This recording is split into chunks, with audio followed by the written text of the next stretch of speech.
Our topic this morning is the truth about intelligent design. I've waited until the third Sunday of July to do the next installment of our series, The Truth About Controversies, because I wanted it to coincide with our VBS theme and with evolution.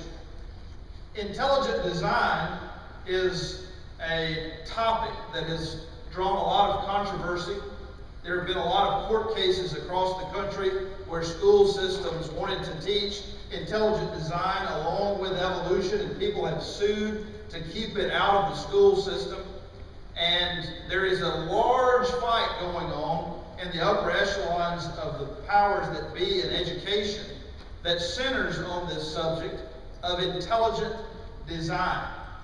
As we've done in all of these lessons, I want to bring to you what the other side says, what the skeptics say, the evolutionists say about intelligent design. This is a quote from the Union of Concerned Scientists. The Union of Concerned Scientists say the following about intelligent design. There is no debate about evolution among the vast majority of scientists, and no credible alternative scientific theory exists. Debates within the community are about specific mechanisms within evolution, not whether evolution occurred. What they're saying is there is no debate between evolution and intelligent design. Intelligent design is not in the debate. It's not part of the debate. We're not going to talk about it. We're not going to deal with it because it's not science. Here's how they say that it's not science. They limit science to the material world.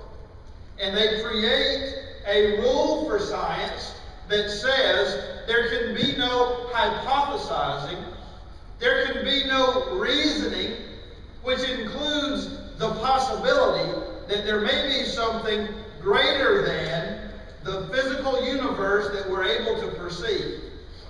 That it is not allowed in science, and because intelligent design posits the theory that there is something greater than the physically observable universe, it is therefore not science.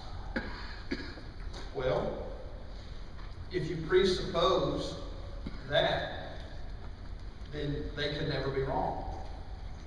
But you can ask the question, is there something larger than the physically observable universe? You can study that question from the physically observable universe and use logic to draw conclusions about whether the physically observable universe is explainable by only physically observable means. Intelligent design says the answer is no. That what we see in the universe is impossible to have been caused by what we see in the universe. And in that sense, it is absolutely science. It is also logic, it is also math, it is also physics. It's all of those things, and includes all of those things to make these observations and draw these conclusions. I want to explain it to you in a little bit greater detail in the limited time that we have today. Design demands a design, and that's the basis of intelligent design. The basis of intelligent design says if we see design in the universe, then logic demands an intelligence that designed it. That's the simplest form of intelligent design. If you see a design, you have to have a design. There's no other alternative. Let's think about design. Romans chapter 1, verse 20 says that this is a biblical idea. Romans 1:20, Paul says, "For since the creation of the world, his invisible attributes, his eternal power and divine nature have been clearly seen, being understood through what has been made, so that they are without excuse." Now notice this, the attributes of God God's divine, eternal nature have been clearly seen through creation. The Bible says you can use creation, what has been created, and learn about the Creator, that which is outside and greater than the physically observable universe. That's what the Bible says we can do. And lo and behold, it's right again. It is right every time. Skeptics say it's not scientific. Psalm 53 verse 1 says, "The fool has said in his heart, there is no God. But they are corrupt and have committed abominable injustice. There is no one who does good."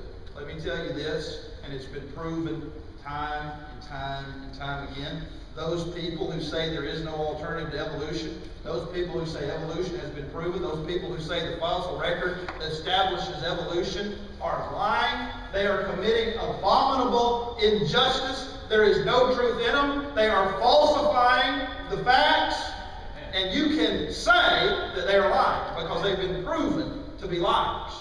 Exactly as Psalm 53 says. Abominable injustice. And we see hoax after hoax after hoax of people saying, this is the bridge between ape and human. And every time, it's been shown to be fake. It's been shown to be dishonest. Abominable injustice. Intelligent design has got three main arguments that the evolutionists have taken most seriously. And they are other forms of previous arguments, quite fairly, that have been posited for the existence of God for a long time. But I want to break them up into three different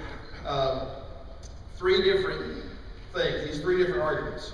Number one is called irreducible complexity. I've got something here I want to show you. I want to warn y'all right now, I'm going to go a little bit long today because I got a lot of stuff I want to say.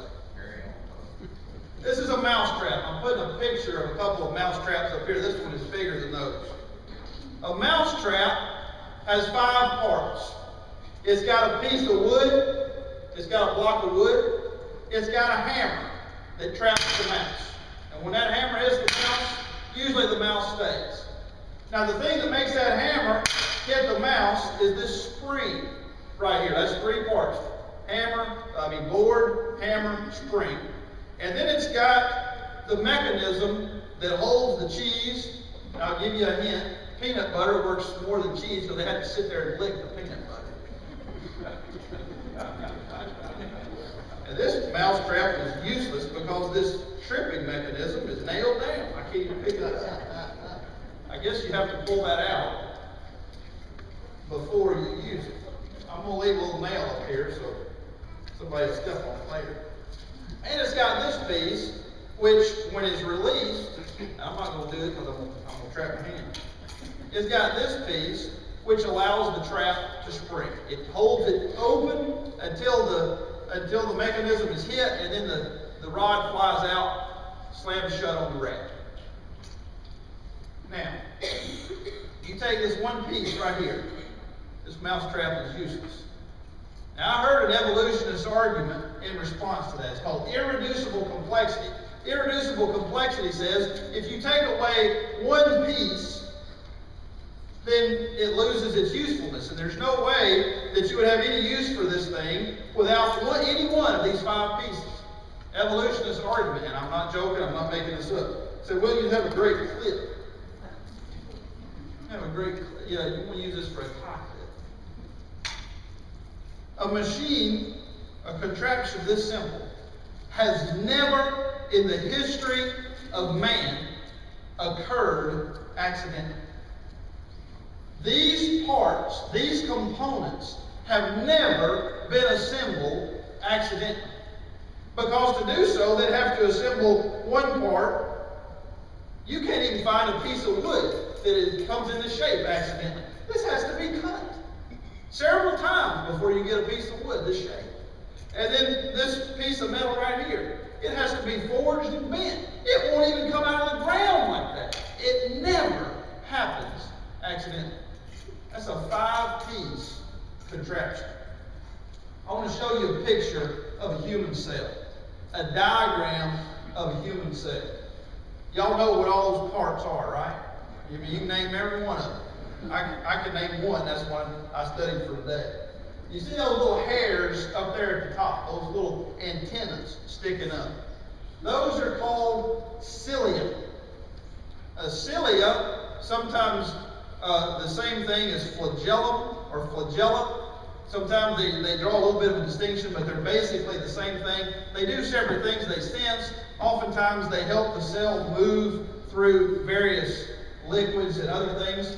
I'm going to show you a diagram. Now, you see all the different parts of the cell, those little cilia up at the top. They look like the least important part.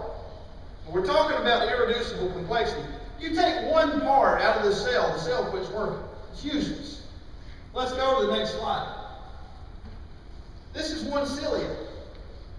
One of those little antennas sticking up at the top has 30 proteins.